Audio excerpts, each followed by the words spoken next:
universe is a wondrous expanse of infinite space, and the chances of we meager human beings being the only inhabitants of this vast universe are awfully slim.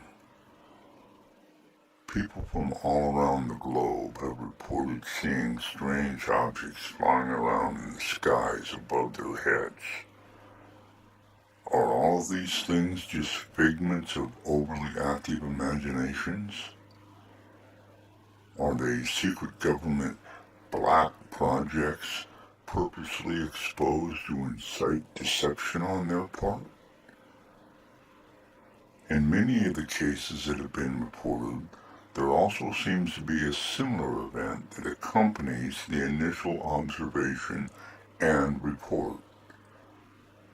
That is a visit by mysterious, semi-human-looking creatures who all seem to go to the same tailor to get their black suits and fedora hats. These are the men in black, and many have quite valid claims that they do in fact exist. We are going to try to put forth prudent, fact-based information regarding these mysterious men in black, and then allow you, the viewer, to decide what is real and what is conjecture.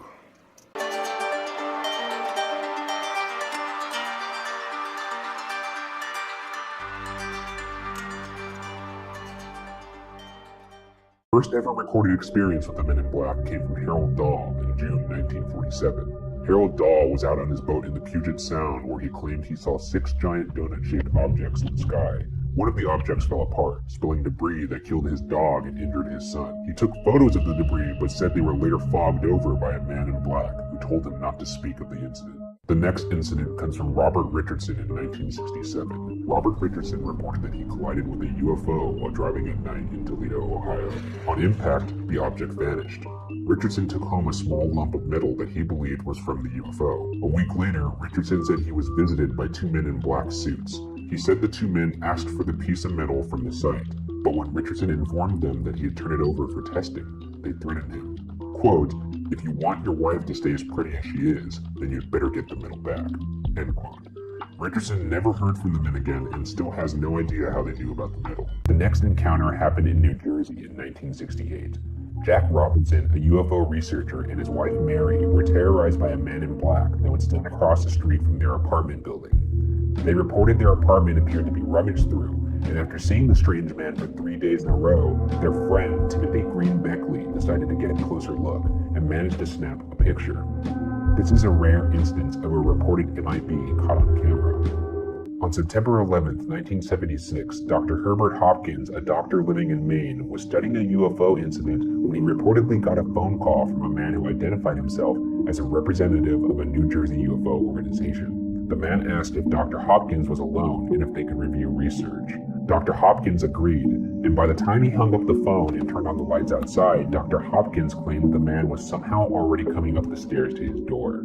Hopkins' description of the man is the most horrifying yet. The man wore a neatly tailored black suit, was bald with no eyebrows or eyelashes, and had smooth, dead white plastic skin like a doll. His lips were ruby red, and his speech was expressionless and monotone as if you were hearing a machine. The man in black told Hopkins to take out a coin and said, "Watch the coin." After that, Hopkins claims, quote, "It started to develop a silver color instead of copper, and then the silver became bluish, and the penny was getting quite fuzzy, out of focus, blurred, and then it simply was gone. It slowly dematerialized," end quote.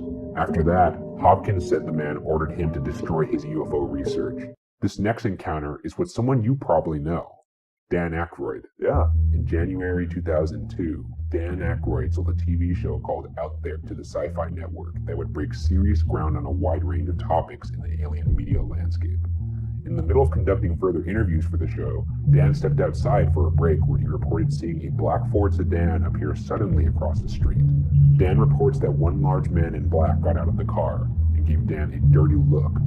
Dan said he looked away for a brief second, and when he turned back, the car was gone. 2 hours after the car disappeared, Dan was given bad news from the producers of the show.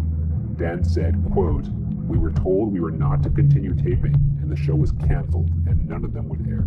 End quote. I saved the best encounter for last. Okay. On October 14, 2008, near Niagara Falls, hotel manager Shane Sovar, along with a hotel security guard, reported seeing a large triangular UFO outside his hotel.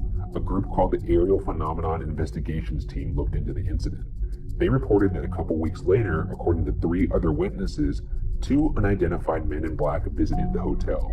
The men in black terrified the hotel staff and were looking for Shane Sovar and the hotel security guard, who were luckily not there at the time.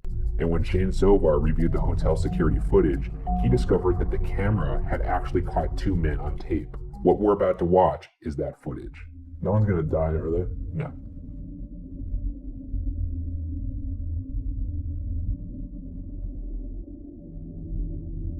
Sovar reported that the witnesses described the men as tall with black suits, black hats, identical faces, extremely pale skin, no eyebrows, no eyelashes, and abnormally large eyes.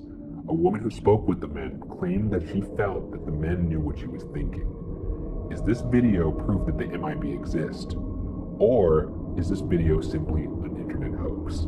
The mayor of Washington, D.C. has formally requested that the federal government remove the military presence in our nation's capital. That presumably would include some mysterious men in black seen guarding the White House. But who are they? And who are these guys? Heavily armed men in black with no law enforcement insignia standing guard outside the White House. Some reportedly refusing to identify themselves. Turns out they're from a variety of federal agencies, including the FBI and the Bureau of Prisons, and they're under the direct supervision of Attorney General Bill Barr. Once upon a time, the folklore professor at the University of Pennsylvania was reading a book on UFOs in the university's library. He didn't actually have an interest in the subject of UFOs, but it had been recommended to him by a colleague, so he thought he should read it anyway. Eventually, while he was reading, he noticed a leg and a shoe out of the corner of his eye, and before he knew it, there was a man in black, sitting in the chair in front of him. Immediately the man asked Peter Rodzowicz whether he had seen any UFOs, or if he was interested in the phenomena. The professor replied that he hadn't seen one, and he wasn't even interested in the subject. Here, the man in black became angry. He shouted that flying saucers were the most important fact of the century, and asked if the professor was truly not interested. Peter tried to calm the man, but he would not have any of it, and instead stood up, placed his hand on Peter's shoulder, and said, "Go well on your purpose," and then just left. Obviously, Peter was pretty shocked. He was frightened by the man and got up to leave himself. He walked towards the stacks where the reference librarians usually sat, but they weren't there. Neither were the guards at the front of the building. In fact, he was the only person in the library, and once more, he was terrified. He went and sat back down, and in an hour, everything was back to the way it should be, with people all over the land.